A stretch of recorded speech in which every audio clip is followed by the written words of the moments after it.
Hi guys, welcome back. So we're still working on the Mark V Golf. This is a 2006 Golf GT.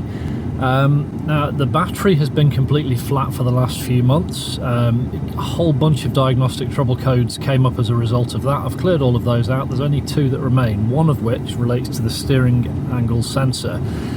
This is quite common if you've had a battery go flat, if you've changed your battery, because it loses its calibration. So what we need to do to recalibrate this, nice and simple, is basically find a nice flat stretch of road.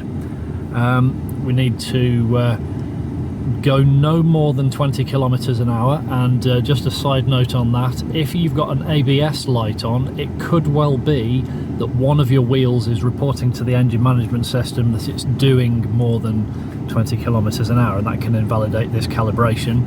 But all we're going to do is we're going to put the wheel all the way to one side, hold it for 5 seconds, put it all the way to the other side, hold it for 5 seconds, back to the middle, and drive very slowly forwards in a straight line, and that should, in principle, reset that light. Might need to turn the engine off and on again to get rid of it properly, but we'll give that a go. So,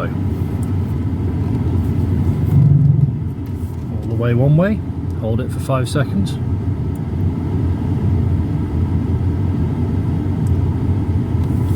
All the way the other way.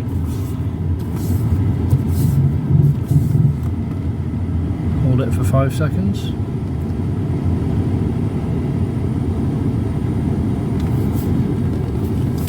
Back to the middle.